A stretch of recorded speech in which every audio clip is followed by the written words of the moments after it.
Hello children, this side Ma'am Varsha and this is the second lecture of Economics Lesson 2 Sectors of Indian Economy. In the previous video you have learned about the different kinds of or the different sectors of Indian economy. In that we have learned about the primary, secondary and tertiary sectors.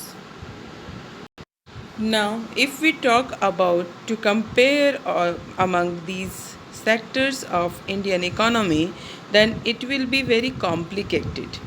How we can how we can compare these activities, because in each sector different products, different services are providing, and to compare among these all sectors we need some common things है ना. इनमें हमें कुछ ऐसी common चीज़ चाहिए जिससे हम इनको कंपेयर कर सकें. Compare when we compare can we compare we take one common factor and on that basis we compare the things.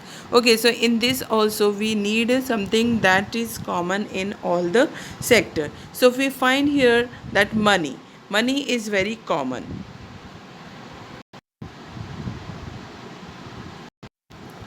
Final goods and services, children, that is product that the final consumers the good products does not require any additional process.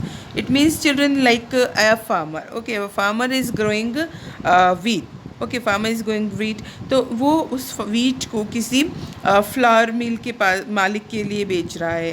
Then the flour miller, what he will do, he will grind it and he will convert it into the flour. Okay, then he will sell that flour to the bakery make people. Okay, bakery people will they make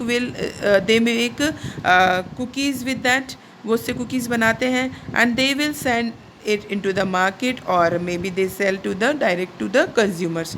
तो वो जो cookies बन के आया है किससे बन के आया है, वीट से, तो वो उसका फाइनल प्रोडक्ट हो गया. ओके, क्योंकि उसके बाद में उसका कोई और प्रोसेस नहीं होने वाला है, because after that the consumers will consume that, है ना, कंज्यूमर्स विल कंज्यूम दैट.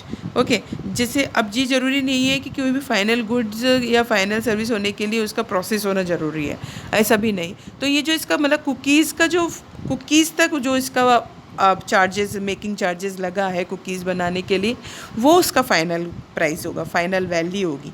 यानी जो एक पैकेट कुकीज़ का अगर 50 रुपीज़ में या 100 रुपीज़ में अवेलेबल है तो that is it's a final price. Okay, या इसी जगह हम देख लें कि a farmer one who is growing wheat, okay, he is consuming wheat for his family consumption, है ना, घर में आटा पिसा के अपने खुद की फैमिली के लिए काम में ले रहा है. तो फिर वो क्या होगा बच्चों, वो प्राइमरी में जाके उसको ऐड होगा, वो जो प्राइमरी वैल्यू है ना, प्राइमरी गुड्स की है. और अभी जो हमने देखा था कि कुकीज़ बनकर आया है, हाँ, वो हमें शॉप से हम ख़रीद रहे हैं, तो it will be added into tertiary sector. क्यों? क्योंकि हम कहाँ से ले रहे हैं उसको, टर्शरी से. तो who is earning, tertiary sector, है ना, tertiary sector is earning the, और tertiary after that no other processing, so it will be included in the tertiary sector. तो जो वैल्यू है कि प्राइमरी वैल्यू कितना हुआ या टर्शरी सेक्टर का वैल्यू कितना हुआ, तो इस तरह से उसे काउंट करना किया जाता है. It will be more clear to you through this. Comparing the three sectors, how do we count the various goods and services and know the total production in each sector? Okay, the values of goods and services are used rather than adding up to the actual numbers. Okay, not every good that is produced and sold is counted. It includes the final goods and services. देखो क्या होता है कि ये ज़रूरी नहीं कि जितनी बार उस चीज़ को, जैसे गेहूँ को बेचा, फिर गेहूँ के बाद में उसने आटे को बेचा, आटे के बाद में उसने कुकीज़ को बेचा, तो बार बार में जैसे आटे का उसने मान लीजिए 10 रुपये किलो में बेचा, ठीक है, अब फ्लोर वाला उसको 12 रुपये में बेच रहा है, ठीक है.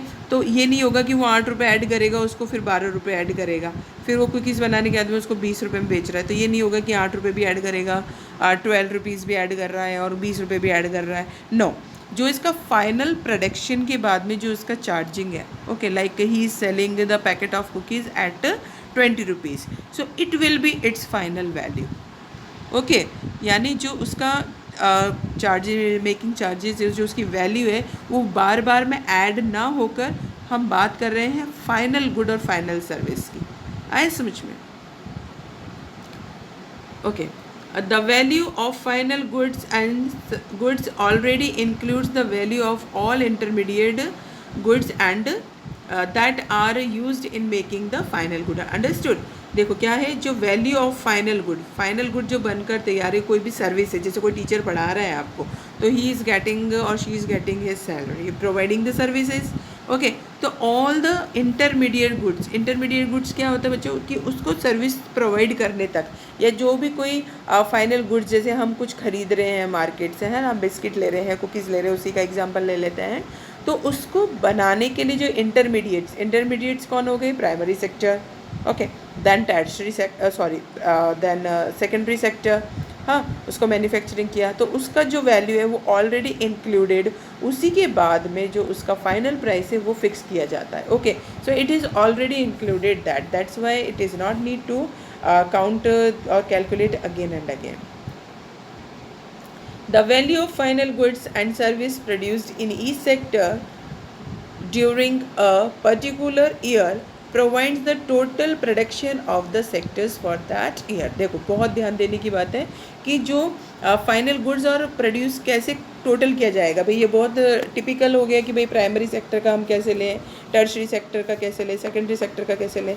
तो हमने भी बात किया बच्चों, क्या बात किया कि जो वैल्यू है ना, वैल्यू ऑफ गुड्स और सर्विसेज। अब कोई सी भी गुड्स और सर्विसेज की बात करें, अगर प्राइमरी सेक्टर में है या सेकेंडरी सेक्टर में है या टर्शरी सेक्टर में है ना, tertiary sector is known as the main the service sector. तो जिनकी जितनी वैल्यू है, फाइनल वैल्यू, तो it is total, it is calculate. Okay, तो वो एक पर्टिकुलर ईयर में जो भी प्रोवाइड की गई है, जब मान लीजिए पर्टिकुलर ईयर पीरियड है, उसमें जितनी प्रोडक्शन हुआ है, हाँ, ऑल सेक्टर्स में उसकी जितनी वैल्यू है, that is known as the total production of the sectors of that particular year. The sum of production in the three sectors gives us what is called the gross domestic product of a country, GDP। हमने पिछले lesson में भी इसकी बात किया था कि GDP क्या है। तो उसमें क्या है बच्चों कि the sum of production in the three sector, तीनों सेक्टर में, which sector? Primary, secondary and tertiary, gives us what is called the gross domestic, यानी उसमें जितना भी प्रोडक्शन हुआ है एक पर्टिकुलर ईयर में, ओके, डोमेस्टिक यानी जो पूरा कंट्री के अंदर है, ठीक है। We do not calculate the import और द एक्सपोर्ट सर्विसेज और गुड्स, है ना। हमारी कंट्री में जितना इम्पोर्ट जितना प्रोडक्शन हुआ है उसको हम कैलकुलेट करते हैं, that is known as the GDP, gross domestic product. Okay, it is the way that the value of all final goods and services produced within a country during a particular year. GDP shows how big the economy is. In India,